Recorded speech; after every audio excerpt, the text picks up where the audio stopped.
Bioscope की बातें।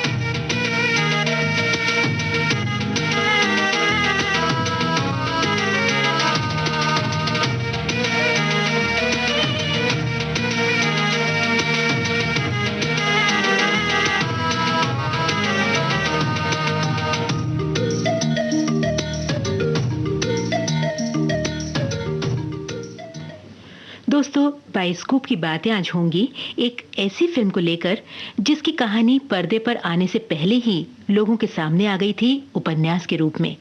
शक्ति सामंत, राहुल देव बर्मन, राजेश खन्ना, आशा पारेख और गुलशन नंदा की इस फिल्म का नाम है कटी पतंग।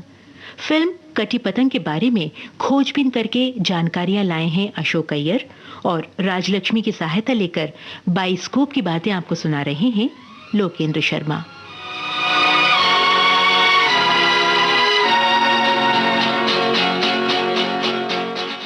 बात उन दिनों की है दोस्तों, जब आराधना बन रही थी। एक दिन अचानक फिल्म आराधना के निर्माता निर्देशक शक्ति सामंत ने यह महसूस किया कि कहानी के आखिरी दृश्यों में कुछ बदलाव की जरूरत है।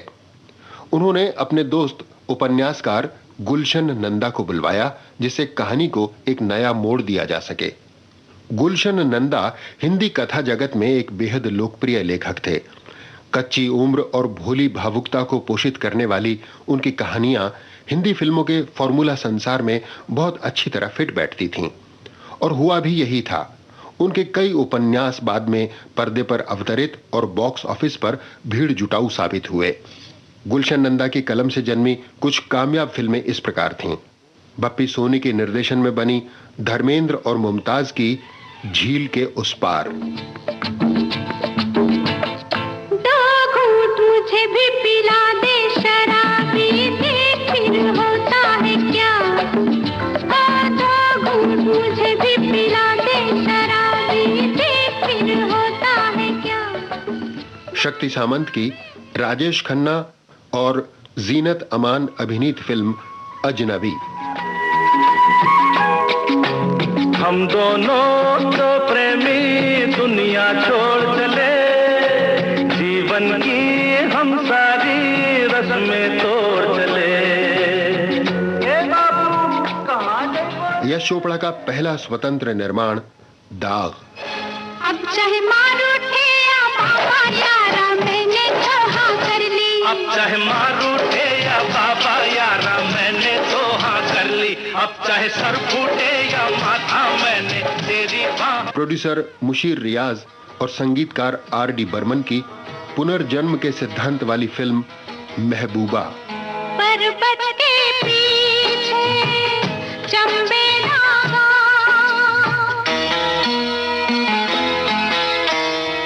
पर्वत के पीछे चंबे धागा, गाँव में दो प्रेमी रहते हैं। राम महेश्वरी की कामयाब फिल्म काजल।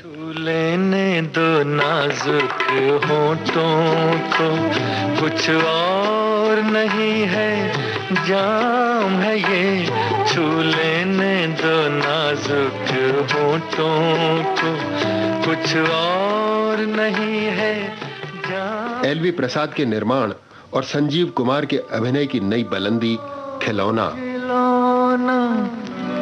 जान कर तुम तो मेरा दिल तोड़ जाते हो, खिलौना।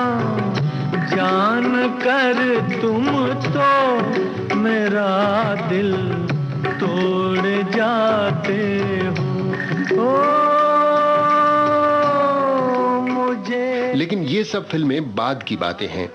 उस समय तो गुलशन नंदा की आवश्यकता शक्ति सामंत को थी अपनी फिल्म आराधना के क्लाइमेक्स को संवारने के लिए। फिल्म आराधना के आखिरी दृश्यों पर काम करने के दौरान ही एक दिन गुलशन नंदा ने शक्ति सामंत को बताया कि वे एक नया उपन्यास लिख रहे हैं, कटी पतंग। अगर शक्ति सामंत चाहें तो इस उपन्यास पर फिल्म बना सकते हैं। शक्ति सामंत ने कटी पतंग की कहानी को सुना और इस कहानी को उन्होंने इतना पसंद किया कि तुरंत इस उपन्यास के राइट्स खरीद लिए। दिलचस्प बात यह थी कि उस समय तक ये उपन्यास पूरा भी नहीं हो पाया था। फिल्म आराधना रिलीज और हिट हो जाने के बाद शक्ति सामंत ने कटी पतंग का निर्माण शुरू कर दिया।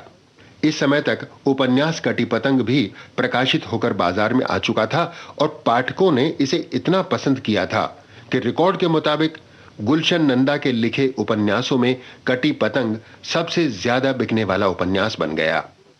कटी पतंग की कहानी में शुरू से आखिर तक एक ऐसी पकड़ थी कि शक्ति सामंत को स्क्रिप्ट में कहीं भी ज्यादा बदलाव की जरूरत नहीं पड़ी। हाँ, हिंदी फिल्मों के हिसाब से उन्हें सिर्फ गानों की सिचुएशन पैदा करनी पड़ी, जो उन्होंने बखूबी पैदा की और फिल्म के हिट गीतों ने खासी धूम भी मचाई।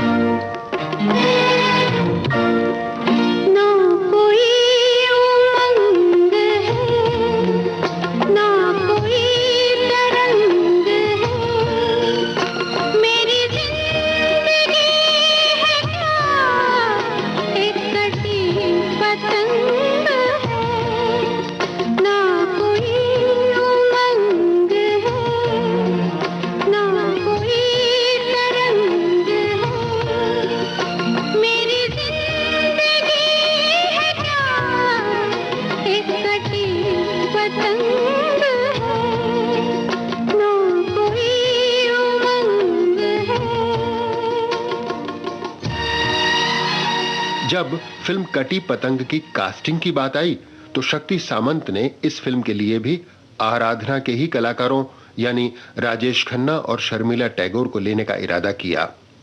शर्मिला टैगोर को हिंदी फिल्मों में पहला ब्रेक ही शक्ति सामंत ने दिया था कश्मीर की कली फिल्म में, और कश्मीर की कली, एन इवनिंग इन पेरिस, आराधना और अमर प्रेम आदि शक्ति सामंत की सभी फिल्मों में नायिका शर्मिला टैगोर ही थीं।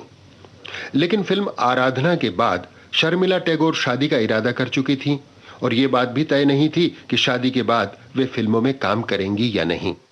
इसलिए जब शर्मिला टैगोर ने इनकार कर दिया तो शक्ति सामंत ने नायिका की भूमिका करने के लिए आशा पारेख को साइन करना चाहा। लेकिन उन्हें शक था कि आशा पारेख शायद इस रोल को स्वीकार नहीं करें। बात यह थी कि उन दिनों आशा पारेख की फिल्मों में ग्लैमराइज्ड इमेज थी, जबकि कटी पतंग के 3/4 दृश्यों में उन्हें सफेद साड़ी पहनकर एक विधवा का रोल निभाना था। उलझन में घिरे शक्ति सामंत फिल्म की स्क्रिप्ट के साथ आशा पारेख के यहां पहुंचे। यहां उन्हें यह जानकर बेहद आश्चर्य हुआ कि आशा पारेख ने भी कटी पतंग उपन्यास पढ़ रखा था और वे स्वयं इसके नायिका का रोल निभाने के लिए बेताब थीं। इस तरह आशा पारेख ने तो खुशी खुशी अपना रोल पसंद कर लिया, मगर फिल्म के हीरो राजेश खन्ना अपने रोल से ज्यादा खुश नहीं थे। पहली वजह यह थी कि कटी पतंग की कहानी नायिका प्रधान थी और दूसरी वजह यह थी कि इसमें उन्हें नायिका की जिंदगी में आने वाले दूसरे प्रेमी की भूमिका निभानी थी। अब तक आराधना रिलीज हो चुकी थी और राजेश खन्ना इस फिल्म से बनी अपनी रोमांटिक इमेज को बरकरार रखना चाहते थे।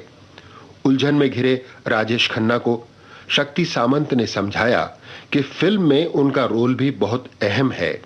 बाद में जब फिल्म कटी पतंग की शूटिंग शुरू हुई तो राजेश खन्ना अपने रोल के बारे में काफी उत्साहित भी हो गए और पूरी दिलचस्पी लेकर काम करने लगे। फिल्म की कास्टिंग पूरी हुई, गुलशन नंदा ने पटकथा मुकम्मल की, ब्रजेंद्र गौड़ ने संवाद लिखे और कटी पतंग की कहानी पर्दे पर उतरने लगी। ये कहानी शादी के मंडप से शुरू होती है। यहां फिल्म की नायिका माधवी यानी आशा पारेख की शादी हो रही है। बारात आई है, बारात आ गई, चलो अभी देखेंगे। माधवी कैलाश यानी प्रेम चोपड़ा से मोहब्बत करती थी और ऐन शादी के दिन उसे अपने प्रेमी का एक पैगाम मिला। मधु, लो, ये मेरा उपहार, तुम्हारे प्रेम पत्र। बीते दिनों की यादें लौटा रहा हूं, इसलिए कि कहीं जलन की वजह से ये ठुकराया हुआ मन बगावत न कर बैठे। आज तुम पर मेरा कोई अधिकार न रहा, तुम आज पराई हो गई हो। फिर भी इतना कहता हूं कि ब्याह मंडप में अग्नि के चारों तरफ फेरे लेते वक्त समझ लेना कि वो मेरे प्यार की चिता है, तुम्हारा कैलाश। नहीं कैलाश, नहीं। होना तो ये चाहिए था कि माधवी की शादी के साथ ही उसका प्रेमी प्रेम चोपड़ा यानी कैलाश आंसुओं के सागर में डूब जाता, मगर उसके यहां तो नजारा कुछ और ही था। अभी तो हलक भी तर नहीं हुआ। पी पी के गम गलत करना चाहते हो? गम? गम कैसे? आज तुम्हारी माधवी पराई हो गई ना। शबनम, जिंदगी में न जाने कितनी माधवियां आई और कितनी चली गई। अफसोस तो सिर्फ इस बात का है कि उसके मामा की दौलत पराई हो गई। इस दर्द को शराब के शोलों से जलाना चाहते हो? शब्बो, मैं जो आग लगाता हूँ उसे बुझाना ही जानता हूँ। कैलाश की असलियत को बेनकाब होना था, इसलिए अचानक माधवी वहां आन पहुंची। मैं आ गई हूँ कैलाश। लेकिन तुम्हारी तो आज शादी होने वाली थी ना? होने वाली थी, लेकिन मैं लोक लाज के सारे बंधन तोड़कर घर से भाग आई हूँ। ये तुमने क्या किया माधवी? मैंने नहीं, तुम्हारे प्यार ने, तुम्हारे खत ने मुझे इतना साहस दे दिया कि ब्याह मंडप में बैठने से पहले मैं तुम्हारे पास चली आई, सब कुछ छोड़कर। ये तुमने अच्छा नहीं किया माधवी, ये तुम्हारा वक्ती जोश है माधवी। जाओ, मुझे मेरे हाल पर छोड़कर वापस लौट जाओ, इसी में हम दोनों की भलाई है। ऐसा मत कहो, ऐसा मत कहो, मेरी भलाई इसी में है कि अब तुम्हारे चरणों में अपना जीवन बिता दूं। प्यार अपनी जगह है माधवी, दौलत अपनी जगह है, जिंदगी के लिए दोनों जरूरी है। आज तुम कैसी बहकी बहकी बातें कर रहे हो? मैं सिर्फ, मेरा मतलब है अगर तुम घर से इस तरह भाग गई तो तुम्हारे मामा तुम्हें बेदखल कर देंगे। माधवी, मैं तुमसे मोहब्बत करता हूँ, इसलिए मैं ये कभी बर्दाश्त नहीं कर सकता कि तुम्हारे साथ किसी किस्म की भी बेइंसाफी हो। अगर तुम्हारे मामा राजी खुशी हम दोनों की शादी कर देते तो उनकी जायदाद हमारी नई जिंदगी की बुनियाद बन सकती थी। माधवी, माधवी, तो ये है तुम्हारा दगाबाज, फरेबी, दौलत के भूखे, अपनी असलियत पर प्यार का पर्दा डालकर तुम मुझे धोखा देते रहे। तुम्हारे चेहरे से नकाब एक दिन पहले ही उतार दिया। मत छू मुझे नीच, मत लो अपनी काली ज़बान पे मेरा नाम। तुमसे नफरत है, नफरत है, नफरत है। पछतावे की आग में जलती हुई माधवी फिर से अपने मामा के घर लौट आई। मामा जी, मुझे माफ कर दो, मैंने आज तुम्हारे मान सम्मान को मिट्टी में मिला दिया। जो भूल मैंने आज की है वो भूल नहीं है, पाप है, अपराध है। तुम बोलते क्यों नहीं मामा जी? बोलो ना, बोलो ना मामा जी।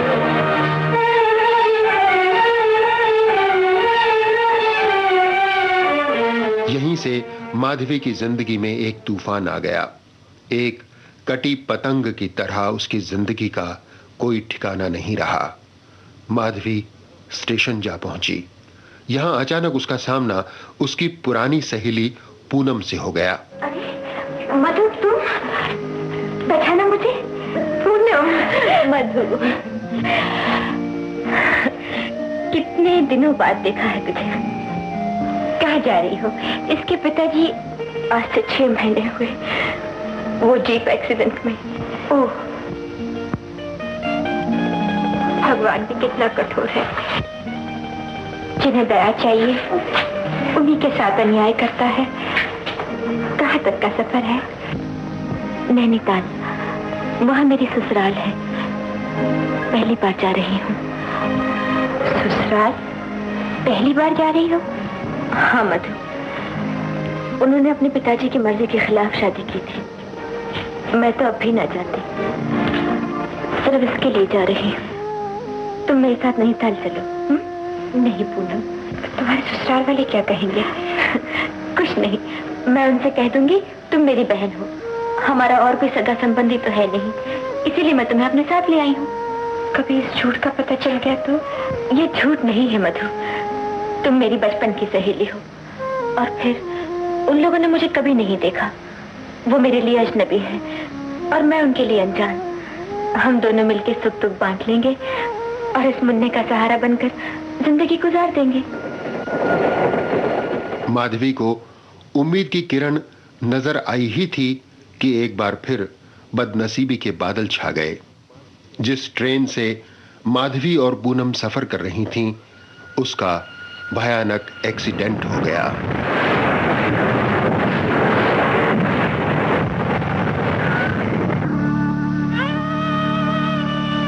मैं कहाँ हूँ? ये इमरजेंसी हॉस्पिटल है। परसों ट्रेन का एक्सीडेंट हो गया था। एक्सीडेंट? पूनम कहाँ है? हम किसी का नाम नहीं जानते। आप ठीक हो जाएं तो खुद देख लीजिएगा। मैं बिल्कुल ठीक हूँ। आप कहाँ जा रही हैं? ठहरिए। इमरजेंसी हॉस्पिटल में जब माधवी को होश आया तो उसे पता चला पूनम बुरी तरह जख्मी हो चुकी है। मुझे मार डालो, मुझे मार डालो। नहीं पूनम, पूनम मेरे लाल, मधु मुझे वचन दो। तुम उसको संभालोगी, उसकी परवरिश करोगी। हम दोनों मिलकर उसकी परवरिश करेंगे। नहीं मधु, अब वो तुम्हारा और तुम उसकी माँ। नहीं पूनम, तुम ठीक हो जाओगी, बिल्कुल ठीक हो जाओगी। नहीं मधु नहीं, मेरे पाँव कट चुके हैं। पूनम, हाँ मधु, वो लोग एक अपाहिज को अपने घर की बहू का सम्मान नहीं देंगे मधु। तुम वहाँ पूनम बनकर चली जाओ। नहीं पूनम, ये मुमकिन नहीं है। मैं ऐसा नहीं कर सकती। क्या तुम उसको बेसहारा छोड़ दोगी? क्या तुम मुन्ने की परवरिश नहीं करोगी मधु? नहीं पूनम, लेकिन मैं मधु, मुझे वचन दो, मुझे वचन दो मधु। तुम उसकी माँ की तरह रहोगी। नहीं पूनम, मुझे वचन दो मधु, मेरे प्राण लटके हुए।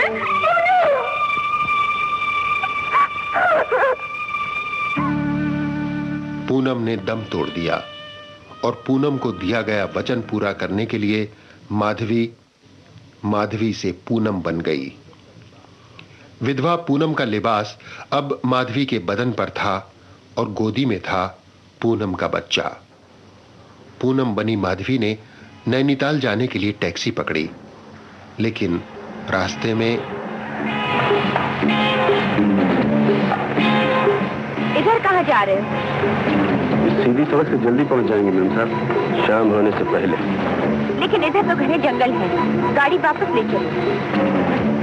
मैं कहती हूँ गाड़ी वापस ले चलो। मैं कहती हूँ गाड़ी वापस ले चलो। गाड़ी रोको। कहती हूँ गाड़ी रोको।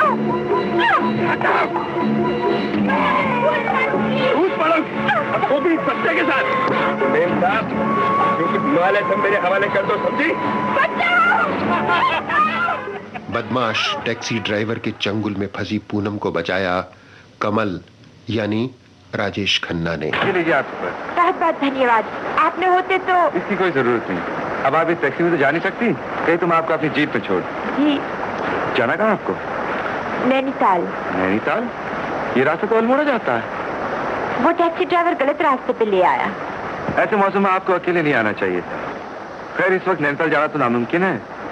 बारिश में पहाड़ी नाले रास्ते पर बहने लगते हैं, रास्ता रात पर बंद रहता है। जी? तो फिर मैं। घबराइए मत, मैं यहाँ का फॉरेस्ट ऑफिसर हूँ। थोड़ी दूर पर मेरा मकान है। अगर आपको मुझ पर यकीन हो तो रात पर यहीं ठहर जाइए, मैं कल आपको छोड़ आऊंगा। कमल के बंगले पर कमल की जिंदगी के रंग एक एक करके पूनम के सामने आने लगे। आपको कविता का भी शौक है? जी था कभी, सिर्फ पढ़ने का ही नहीं, लिखने का भी। आखिरी गीत लिखा था, वो भी अधूरा रह गया। ना कोई तरंग है, ना कोई उमंग है, मेरी जिंदगी भी क्या एक कटी पतंग है। बहुत सुंदर। लेकिन जब से जीवन की सच्चाई समझ में आई, कविता की कोमल कल्पना समाप्त हो गई। और अब तो यहाँ के घने जंगल, खतरनाक मौसम, भूखा जानवर ही भले लगते हैं। खैर छोड़िए, आपसे एक बात पूछना चाहता हूँ। पूछिए। जब से आप मिली हैं मुझे ऐसे लगता है शायद आपको पहले कहीं देखा है।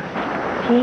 ना जाने क्यों कभी कभी किसी को देखकर ऐसे लगता है पहचान पुरानी है। क्या नाम बताया आपने? पूनम। नैनीताल में कहाँ रहती हैं आप? रहती नहीं, पहली बार जा रही हूँ। वहाँ मेरी ससुराल है। वहाँ के रिटायर्ड कलेक्टर दीवान दीनानाथ जी मेरे ससुर हैं। दीवान दीनानाथ जी, वो लेक व्यू वाले आपके ससुर? आप मेरे ससुराल वालों को कैसे जानते हैं? वो भी तो मेरा अपना ही घर है। पिताजी और दीवान जी मुंह बोले भाई हैं। बचपन में शेखर और मैं एक साथ खेले, एक साथ पढ़े। इतना नजदीकी रिश्ता है, इसलिए मन बार बार कह रहा था शायद आपको पहले कहीं देखा है। यहीं पर पूनम बनी माधवी को एक ऐसी सच्चाई का पता चला कि उसके पैरों तले से जमीन खिसक गई। शंभू काका, तुम्हारे साहब रोज रात को घर से चले जाते हैं? हाँ, बहुत समझाता हूँ पर नहीं मानते। दिन भर काम में लगे रहते हैं और शाम होते ही बेचैन होने लगते हैं। कभी क्लब में और कभी जंगलों में भटकते रहते हैं और शराब में अपना दुख भुलाने की कोशिश करते हैं। क्या वो शराब भी पीते हैं? पहले तो छूते भी नहीं थे। अब ऐसी क्या बात हो गई? न मानो तो कुछ नहीं और मानो तो क्या नहीं हो गया। शराफत के बदले में धोखा मिला, तब से मन टूट गया। किसने दिया धोखा? एक लड़की ने। लड़की ने? हाँ बिटिया, अब तुमसे क्या छिपाना। इनके पिता ने एक लड़की पसंद की थी। लड़की को बिना देखे ये शादी के लिए राजी हो गए। फिर क्या हुआ? फिर एक अनहोनी हो गई। जब ये बारात लेकर ब्याह के लिए पहुंचे तो लड़की घर छोड़कर भाग चुकी थी। ये तुम क्या कह रहे हो? शादी कहाँ तय हुई थी? गंगापुर में।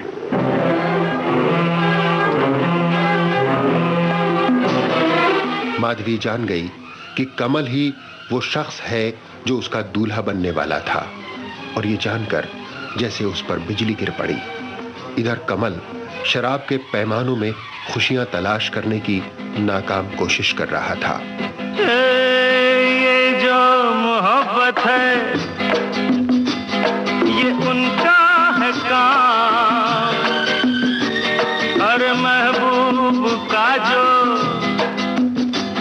बस लेते हुए नाम,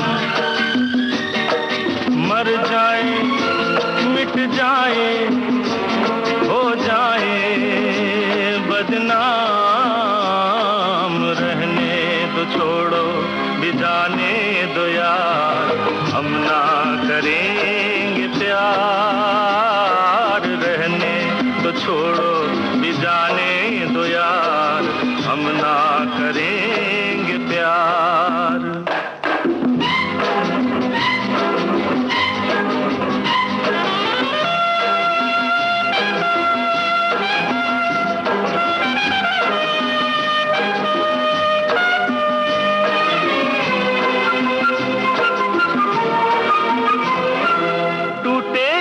सागर नया सागर कोई ले ले, मेरे खुदा दिल से कोई किसी के न खेले।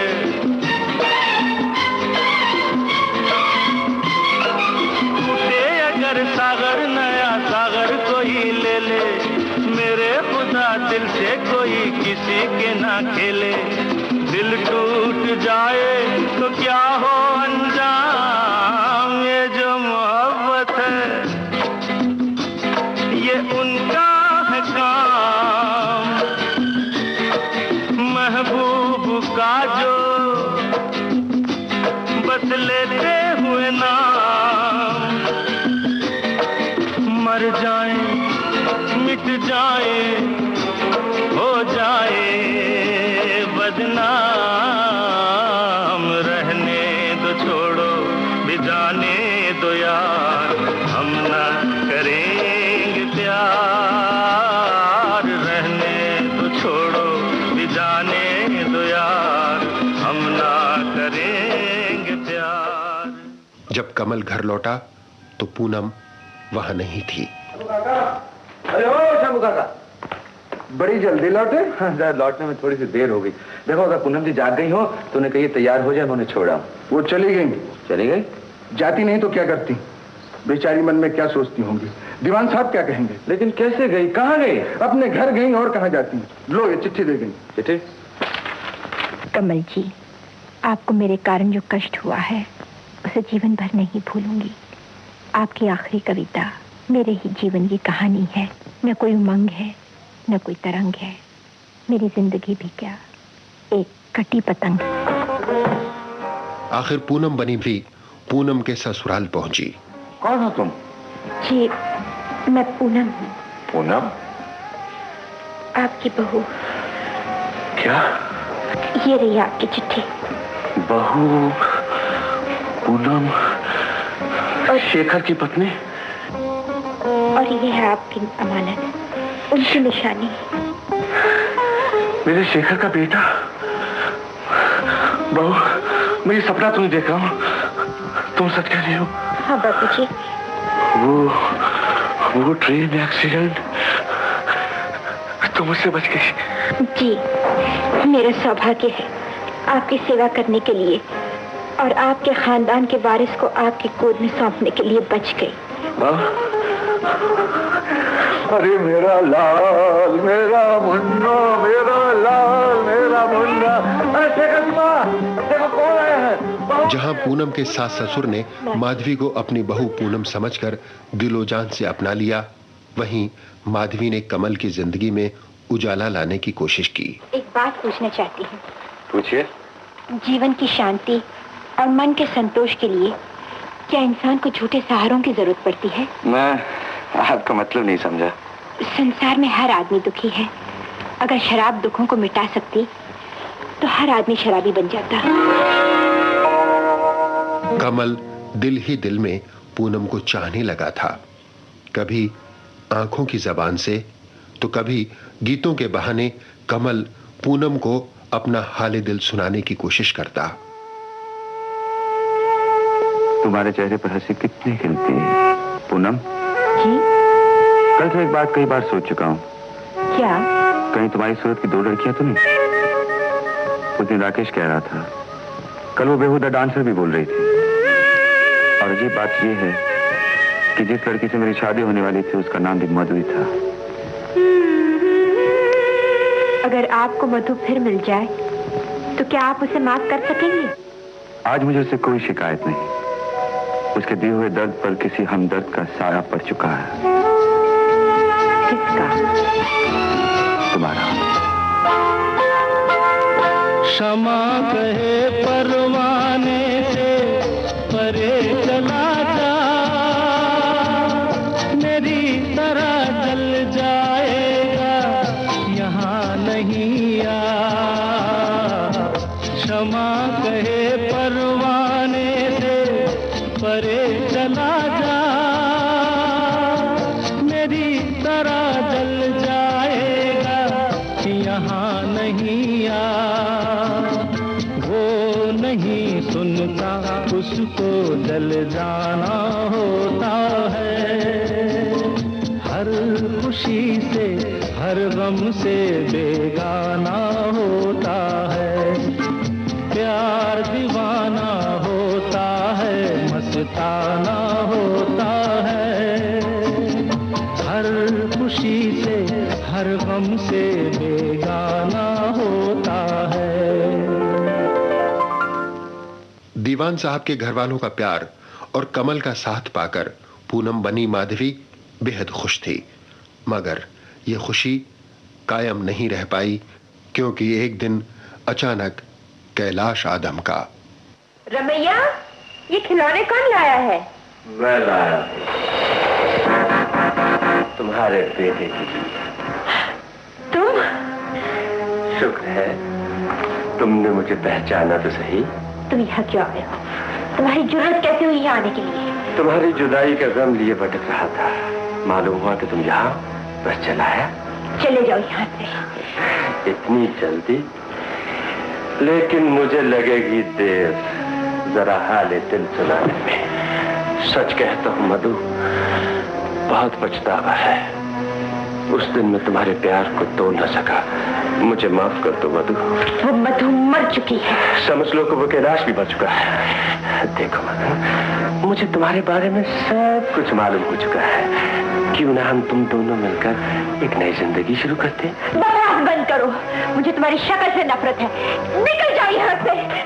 एक तरफ जहां कैलाश माधवी की जिंदगी में जहर घोलने की कोशिश कर रहा था, वहीं कमल अपने प्यार से उसका दामन भर देना चाहता था। एक बात पूछूं पूनम? पूछिए। थोड़ी देर पहले तुम हंस खेल रही थी। ऐसे लग रहा था जैसे तुम्हारा बीता हुआ जीवन इस झरने की तरह है, उमंग भरा। लेकिन आज इस झील की तरह है जो ऊपर से शांत है, लेकिन इसकी गहराइयों में न जाने कितने अरमान मचल रहे हैं।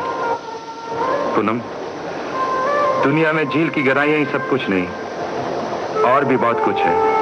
जैसे ये फूल जो मुस्कुराहट देते हैं और मुरझा भी जाते हैं, जैसे ये शाम जो मस्ती लुटाती है और रात के अंधेरे में खो जाती है। पूनम, अगर तुम चाहो तो इस रात के अंधेरे से निकलकर आकाश के उजाले को छू सकती हो। इसके लिए मजबूत हाथों के सहारे की जरूरत होती है। पवित्र प्रेम ही जीवन का सबसे बड़ा सहारा होता है पूनम। ये शाम मस्तानी मदहोश किए जा, मुझे डोर कोई खींचे तेरी ओर लिए जा।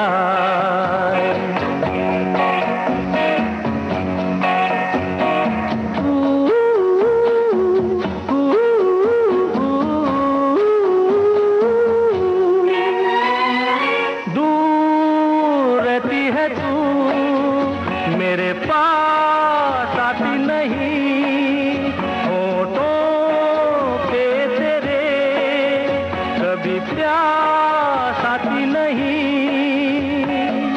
ऐसा लगे जैसे कि तू हंस के जहर कोई पिए जाए। शाम मस्तानी मदहोश किए जा, मुझे डोर कोई खींचे तेरी ओर लिए जा।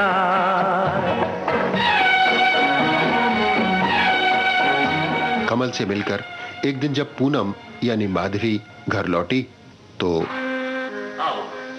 देखो तो कैलाश बाबू कब से तुम्हारा इंतजार कर रहे हैं। नमस्ते। दीवान साहब ने बताया कि तुम पिकनिक पर गई हो। कितनी खुशकिस्मत हो पूनम कि तुम्हें इतने अच्छे सुसज्ज मिले, वरना आजकल के जमाने में कौन अपनी विधवा बहू को इस तरह घूमने फिरने की जाए। मैं तो यही चाहता हूँ बहू खुश रहे, किसी तरह इसका दिल बहले, वरना ये तो अड़ोस पड़ोस में भी नहीं जाती। मैं कायल हो गया हूँ दीवान साहब, क्या ऊंचे ख्यालात पाए हैं आपने। आने की तकलीफ कैसे की? देखा दीवान साहब, मैंने कहता था अभी तक नाराज होगी। खैर, मैं तो अपना फर्ज पूरा करने आया हूँ, और वो भी माधवी के नाम पर। भूल गई? माधवी, मेरी धर्म पत्नी, तुम्हारी बचपन की सहेली मधु।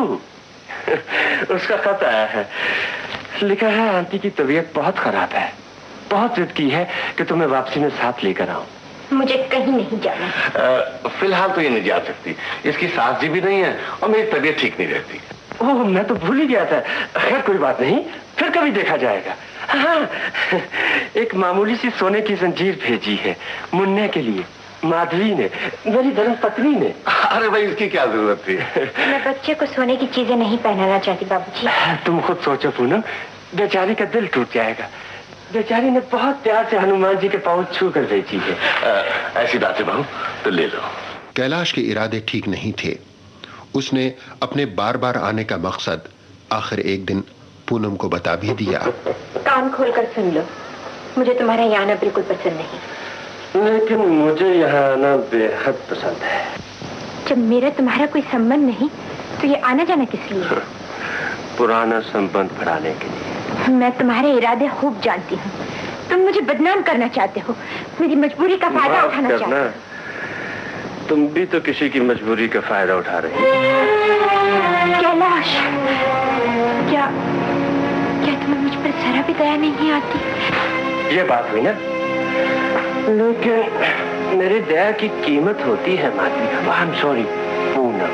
कीमत चुका दो तो मैं हमेशा के लिए दफा हो जाऊं। मेरे पास सिर्फ 5,000 रुपए हैं, किसी की अमानत, लेकिन। शुक्रिया। अच्छा, बाय बाय। और हाँ, याद रखना, ये चेन किसी को जांच पड़ताल के लिए नहीं देना। देखने में सोने की, लेकिन है असली पीतल की, बिल्कुल तुम्हारी तरह। असली माधवी और नकली पूनम।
पूनम का भेष अपनाकर कश्मकश में पड़ी माधवी ने आखिर तय कर लिया कि वो कमल को अपनी सच्चाई बता देगी।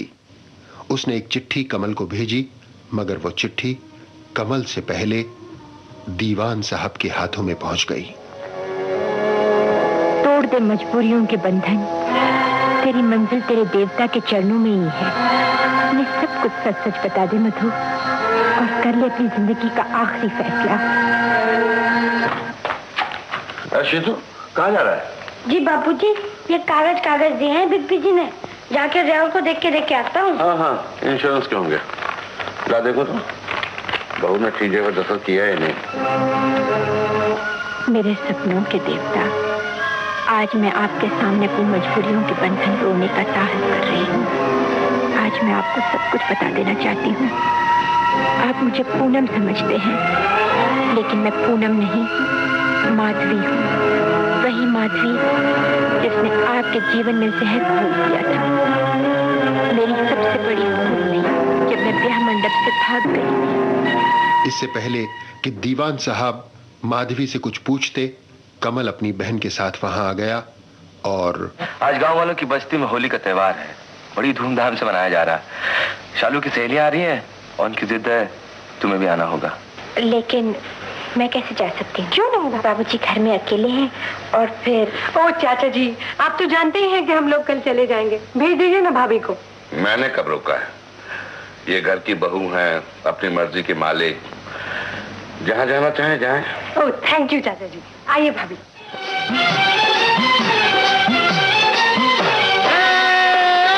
आज न छोड़ेंगे,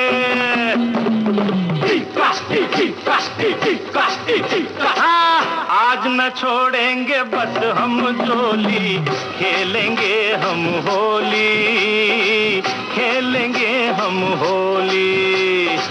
चाहे भीगे, चाहे भीगे तेरी चुनरिया, चाहे भीगे रे चोली, खेलेंगे हम होली, होली है।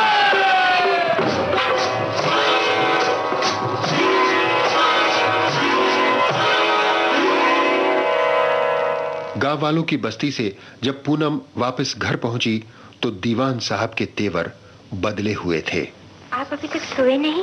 जब घर की जवान बहू बाहर रंगरलियां बनाती फिरे तो बूढ़े ससुर को नींद कैसे आ सकती है? मुझे वहां नहीं जाना चाहिए था। न जाती तो विधवा की मांग में भरा हुआ गुलाल सिंदूर बनकर कैसे चमकता? बाबूजी, आज आप अपनी बहू की कौन सी परीक्षा लेना चाहते हैं? मैं तुम्हारी असलियत जानना चाहता हूँ। ये क्या? हाँ, तुम्हारा राज, तुम्हारा धोखा, तुम्हारा फरेब। माधवी, मैं तुम्हें देवी समझता था और तुमने मेरे साथ इतना बड़ा विश्वासघात क्यों किया? बोलो क्यों किया? तुम्हें दौलत चाहिए, रुपया चाहिए, जागीर चाहिए, क्या चाहिए तुम्हें? क्या चाहिए? क्या चाहिए तुम्हें? माधवी ने घर से जाने का फैसला कर लिया, मगर दीवान साहब फिर एक बार उसके सामने आकर खड़े हो गए। मुझे यकीन था तुम घर से जाने की कोशिश करोगी, लेकिन मैं यहाँ से कुछ ले नहीं जा रही हूँ। जिसकी याद को साथ लेकर जा रही हो, वो जब तुम्हारे बारे में पूछेगा तो क्या कहूँगा? जी। जब मुन्ना तुम्हें पुकारेगा, शेखर की माँ जानना चाहेगी, जब लोग पूछेंगे बहू कहाँ चली गई, क्यों चली, तो क्या जवाब दूंगा? कह दीजिएगा जो असली थी वो मर चुकी है, जो नकली थी वो भेद खुलने पर भाग गई। लेकिन लोग यकीन नहीं करेंगे, कहेंगे बदनामी से बचने के लिए बहू पे इल्जाम लगाया, झूठी कहानी सुना दी। फिर मैं क्या करूं? मुझसे अब सहा नहीं जाता, मैं मर जाना चाहती हूँ। मर तो तुम उसी दिन गई थी जब पूनम बनकर इस घर में आई। लेकिन वो नाटक खत्म हो चुका है बाबूजी। नाटक खत्म हो चुका है, लेकिन जिंदगी अभी बाकी है। अब जिंदगी में जिंदा रहने के लिए बाकी क्या रहा है? सब कुछ वही है। वही मुन्ना है जिसे माँ की ममता की जरूरत है, वही सास है जो तुम्हें बहू मानकर तीर्थ यात्रा कर रही है, और वही ससुर है जो आज अपने खानदान की मान मर्यादा को बचाने के लिए तुम्हारे सामने हाथ फैलाए खड़ा है। बाबूजी, आज माधवी को नया जन्म देने की कोशिश मत करो। पूनम बनकर आई थी, पूनम ही बनकर। बाबूजी, आपने मुझे माफ कर दिया। उठो। अब मैं कहीं नहीं जाऊंगी, कहीं नहीं जाऊंगी। अब दीवान साहब खुद चाह रहे थे कि माधवी का हाथ कमल के हाथों में दे दें। जब कमल उनसे मिला तो बेटा, क्या ऐसा नहीं हो सकता है कोई भला या शरीफ लड़का मेरी बहू का हाथ थाम सके? तो क्या आप उनकी दोबारा शादी करना चाहते हैं? हाँ कमल। एक बात कहूँ चाचा जी। कहो बेटा। अगर अनजाने में किसी लड़के ने किसी विधवा की मांग में सिंदूर भर दिया हो और उस लड़की ने उसे स्वीकार कर लिया हो, तो क्या उन दोनों की शादी हो सकती है? क्यों नहीं? अगर दोनों राजी हो तो जरूर हो सकती है। तो वो लड़का मैं हूं और लड़की पूनम है। कमल, क्या तुम सच कह रहे हो? हाँ चाचा जी, अगर आप पूनम का हाथ मुझे सौंपने के लिए तैयार हैं तो मैं अपने आप को भाग्यशाली समझूंगा। बेटा, मेरे लिए इससे बढ़कर खुशी की बात और क्या होगी? तुम आज ही विष्णु को तार दे दो, मैं और ज्यादा। दीवान साहब की रजामंदी से खुश हुआ कमल पूनम यानी माधवी के पास पहुंचा। पूनम, आप कहाँ खोई हुई? देख रही थी उस कटी हुई पतंग को, कहाँ जाकर गिरेगी, क्या होगा उसका? होगा क्या? कोई दिलेर आगे बढ़ेगा, संभाल लेगा उसे। क्या जाने। वो देखो, मालिक लड़के ने उसे सबसे बचाकर हासिल कर लिया। अब वो अपनी नई डोर में बांधेगा, उसे खुले आकाश में उड़ाएगा। उसी तरह मैं भी अपनी पतंग को नई डोर से बांधूंगा। आपकी पतंग? तुम। मैं तुम्हें अपना बनाकर एक नया जीवन देना चाहता हूँ। कमल। पूनम, चाचा जी से मैंने अपने दिल की बात कह दी है। उन्होंने पिताजी को तार देने के लिए कहा है। उनके आते सब कुछ तय हो जाएगा। चाचा जी हमारे ब्याह का फैसला कर चुके हैं। सच। इधर दीवान साहब ने कमल के पिता को भी बुलवा भेजा। जब कमल के पिता ने पूनम के रूप में माधवी को देखा तो ऐसा लगता है कि मैं तुम्हारी बहू को पहचानता हूं। मैंने इसे कहीं देखा है। तुम्हारा ख्याल ठीक है विष्णु, ये मेरी बहू नहीं, तुम्हारी अमानत है मेरे पास। क्या? हाँ, मेरी बहू तो मर गई। ये तुम्हारे दोस्त राजकिशन की भांजी माधवी है। माधवी? लेकिन वो तो शादी के मंडप से भाग गई थी। उस एक भूल के लिए वो काफी सजा भुगत चुकी है। ये रहा उसका खत जो उसने कमल को लिखा था। इसे पढ़ने के बाद तुम्हें मालूम हो जाएगा कि वो गंगा जल की तरह पवित्र और चांदनी की तरह उछली है। विष्णु, हमने शायद जिंदगी में कोई पुण्य का काम नहीं किया। आज मौका है, दो बिछड़ी हुई आत्माओं को मिला दें और पुण्य कमा दें। दीनानाथ, क्या कमल को सब मालूम है? नहीं, और न मालूम होना चाहिए। ये राज राज ही रहे तो अच्छा है। इससे पहले कि कमल और माधवी का मिलन होता, कैलाश ने एक षड्यंत्र रचा और दीवान साहब मौत की नींद सो गए। हेलो, अरे डॉक्टर साहब जल्दी आ जाइए, बाबूजी की तबीयत। नमस्ते, मुझे इंस्पेक्टर तिवारी कहते हैं। आप ही मिसेस पूनम है ना? मेरा मतलब मिसेस शेखर। जी। दीवान साहब कहाँ हैं? जी वो सो रहे हैं। वैसे आपसे क्या पर्दा? बात यह है कि किसी ने इस घराने की इज्जत से खेलने की कोशिश की है। किसने? एक औरत है, उसने दावा किया है कि इस घराने की बहू आप नहीं वो है। नहीं, ये झूठ है। आप ठीक कहती हैं, लेकिन हम पुलिस वालों को सबकी सुननी पड़ती है। आपको सिर्फ 5 मिनट के लिए पुलिस स्टेशन चलना पड़ेगा। Police station? लेकिन कोई बात नहीं, दीवान साहब उठ जाए, तुमसे पूछकर चलिएगा। क्या हुआ दीनानाथ को? कहाँ हो? अपने कमरे में, चलिए। चलो। दीनानाथ। मिसेस शेखर, आपने तो कहा था कि सो रहे हैं। Now it is a police case. एक तरफ माधवी पर दीवान साहब के कत्ल का इल्जाम आ गया और दूसरी तरफ कैलाश की महबूबा शबनम यानी बिंदु खुद को दीवान साहब की बहू पूनम साबित करने की कोशिश करने लगी। इंस्पेक्टर साहब, ये सब झूठ है। पूनम ये नहीं, मैं हूँ। उनका कहना बिल्कुल सही है इंस्पेक्टर साहब। आइए कमल बाबू, यहाँ तो बड़ा पेचीदा मामला दरपेश है। इनका कहना है कि घर की असली बहू पूनम ये नहीं बल्कि ये खुद है। हाँ इंस्पेक्टर। ये झूठ बोल रहे हैं इंस्पेक्टर साहब। मैं इस औरत को अच्छी तरह जानता हूँ। ये एक मामूली सी कैबरे डांसर है। ऐसी औरत एक शरीफ घराने की बहू कभी नहीं बन सकती। इंस्पेक्टर साहब, मैं तो पहले ही अपने बयान में लिखा चुकी हूँ कि मैं स्टेज पर डांस किया करती थी और दीवान साहब ने इसीलिए अपने बेटे से संबंध तोड़ दिया था। ये बात सच है कि दीवान जी ने शेखर के साथ संबंध तोड़ दिया था, लेकिन इसका मतलब ये तो नहीं कि उनकी मौत के बाद कोई भी औरत उस घराने की बहू होने का दावा करे। इंस्पेक्टर साहब, ये जरूर कोई चाल है। मैं पूनम हूँ, मैं मुन्ना की माँ हूँ। नमस्ते इंस्पेक्टर साहब। नमस्ते। मुझे कैलाश कहते हैं। वो आप? मैंने पहले ही कहा था, बुरे कामों का अंजाम बुरा होता है। आखिर कानून की गिरफ्त में आ गई ना माधवी। माधवी? जी हाँ इंस्पेक्टर साहब, इनका असली नाम माधवी है। पूनम? पूनम आपके लिए होगी कमल बाबू, मेरे लिए ये माधवी थी और हमेशा माधवी रहेगी। खैर, कानून के सामने मैं सच्चाई को जाहिर करना अपना फर्ज समझता हूँ। कैसी सच्चाई? सच्चाई ये है इंस्पेक्टर साहब कि ये दीवान साहब की बहुरानी नहीं बल्कि मेरी धर्मपत्नी है। झूठे, मक्कार, जलील। कमल बाबू, मेरे से कोई रिश्ता नहीं, कोई नाता नहीं। कमीने, एक शरीफ औरत पर कीचड़ उछालते हो, तुम्हें शर्म नहीं आती? कमल, ये पुलिस स्टेशन है। सॉरी इंस्पेक्टर, लेकिन ये इनकी बेइज्जती करी मैं कैसे बर्दाश्त कर सकता हूँ।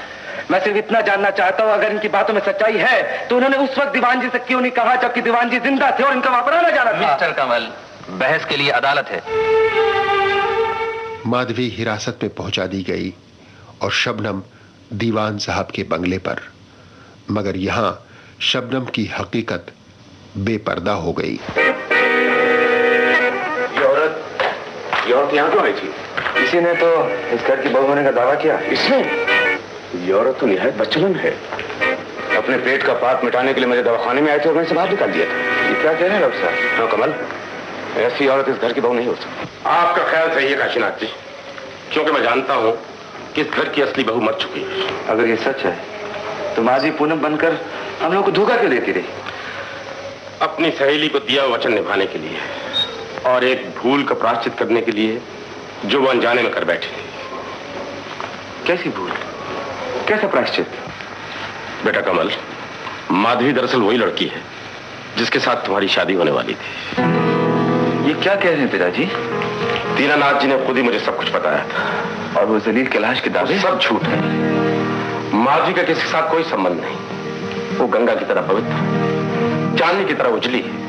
ताज्जुब है, आप लोगों को सब कुछ मालूम था, लेकिन उसने मुझसे सब कुछ क्यों छुपाया? उसने सब कुछ सिर्फ तुम्हें बताया। अपने इस खत में लो, पढ़ो इसे। ये खत दीनानाथ जी के हाथ पड़ गया। असलियत जानकर कहीं तुम्हें उससे नफरत न हो जाए, ये खत उन्होंने छुपा लिया था। तुम दोनों का मिलन करा के जिसे सबसे ज्यादा खुशी होती, आज भगवान ने उसे उठा लिया। इसके बाद कमल और पुलिस ने राज की तह तक जाने के लिए एक नाटक खेला। कैलाश, तुम तो पुलिस ने असली कातिल को पकड़ लिया है और मुझे छोड़ दिया। असली कातिल? कौन असली कातिल? रमैया। हाँ, उसने कबूल कर लिया है कि दूध में जहर उसने मिलाया था। और उस कमीने ने तुम्हारा भी नाम लिया है। इससे पहले कि पुलिस यहाँ पहुँचे, चलो हम दोनों यहाँ से भाग चले। चलो ना कैलाश। कैलाश मेरे सिवा किसी का नहीं हो सकता। कैलाश की पत्नी मैं हूँ इनके होने वाले बच्चे की माँ। थैंक यू मिस शबनम, हम आपके मुंह से यही सुनना चाहते थे। कानून को धोखा देना इतना आसान नहीं। Thank you Madhavi ji. Inspector साहब, आपको दीवान साहब का खून करने और उनकी जायदाद हड़प करने की जालसाजी में गिरफ्तार किया जाता है। और मैडम, नहीं, आपको भी। कैलाश और शबनम को सजा मिली और माधवी की जिंदगी पर छाए हुए गम के बादल हमेशा के लिए छट गए। माधवी, कहाँ जा रही? मैं तुम्हें लेने आया हूँ, घर चलो। घर? वही घर जो कल तक तुम्हारी ससुराल थी, आज वो मैका बन चुका। कमल बाबू,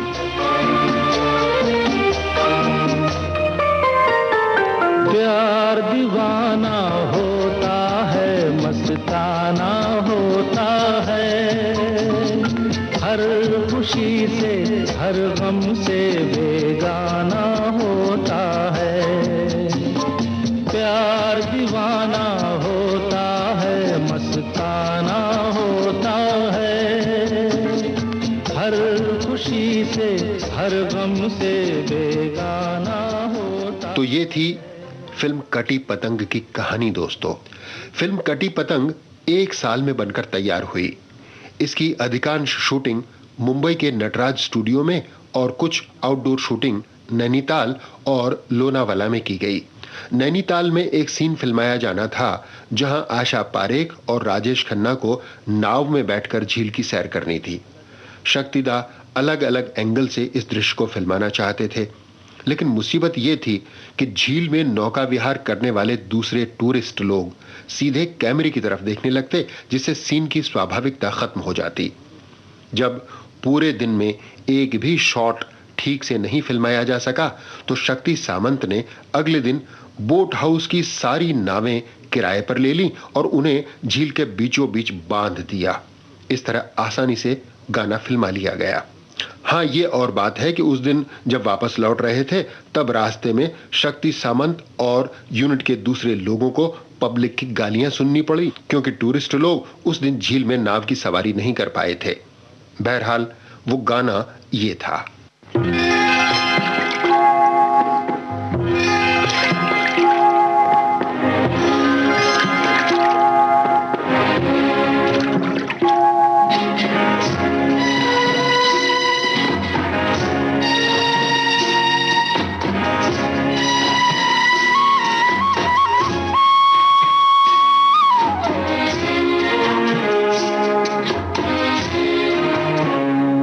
जिस गली में तेरा घर न हो बालमा, उस गली से हमें तो गुजरना नहीं। जो डगर तेरे द्वारे पे जाती न हो उस डगर पे हमें पाँव रखना नहीं, जिस गली में तेरा घर न हो बालमा।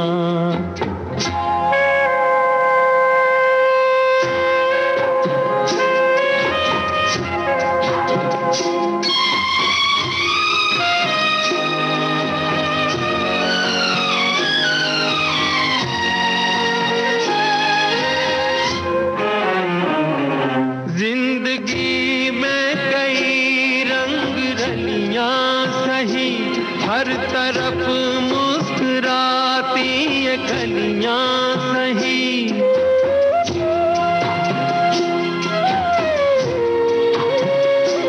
जिंदगी में कई रंग रलियां सही, हर तरफ मुस्कुराती ये गलियां सही।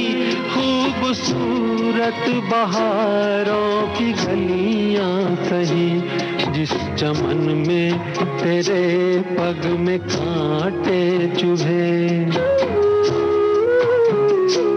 जिस चमन में तेरे पग में कांटे चुभे, उस चमन से हमें फूल चुनना नहीं, जिस गली में तेरा घर न हो बालमा, उस गली से हमें तो गुजरना नहीं। जो डगर तेरे द्वारे पे जाती न हो, उस डगर पे हमें पाँव रखना नहीं, जिस गली में तेरा घर न हो बालमा। लोनावाला में चल रही शूटिंग के दौरान एक दिन अचानक एक सीन में एक डॉक्टर के रोल की जरूरत आन पड़ी। डॉक्टर का रोल निभाने वाला कोई कलाकार वहां नहीं था। शक्ति सामंत बड़ी उलझन में थे। तब राजेश खन्ना के सेक्रेटरी गौतम ने शक्ति सामंत से कहा कि बंबई में उनके एक दोस्त हैं सत्येन कप्पू, जो स्टेज पर नाटकों में काम करते हैं। शक्ति सामंत ने गौतम से कहा कि वे तुरंत बंबई जाएं और सत्येन कप्पू को ले आएं। फिल्मी पर्दे पर सत्येन कप्पू का यह पहला अवसर था, मगर उन्होंने ऐसा मजा हुआ अभिनय किया कि उसके बाद चरित्र भूमिकाओं में वे आज तक छाए हुए हैं। फिल्म कटी पतंग को फिल्मी पंडित भले ही किसी महान फिल्म का दर्जा नहीं दें, इस फिल्म को एक अच्छी और कामयाब फिल्म कहने से वे बेशक ऐतराज नहीं कर सकते। गुलशन नंदा की नाटकीय कहानी, ब्रजेंद्र गौड़ के चुटीले संवाद, आर.डी. बर्मन का सुरीला संगीत और शक्ति सामंत की सधी हुई डायरेक्शन की बदौलत कटी पतंग एक कामयाब फिल्म साबित हुई। टिकट की खिड़की पर जुबली मनाने के साथ साथ इस फिल्म ने आशा पारेख को फिल्म फेयर का बेस्ट एक्ट्रेस का अवार्ड भी दिलवाया।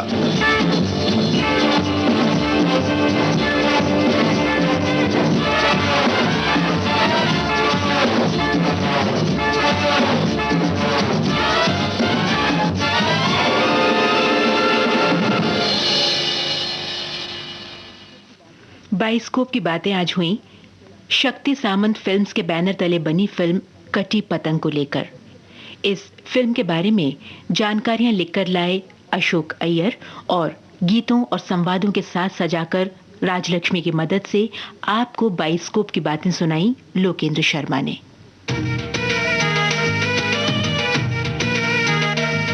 22 की बातें।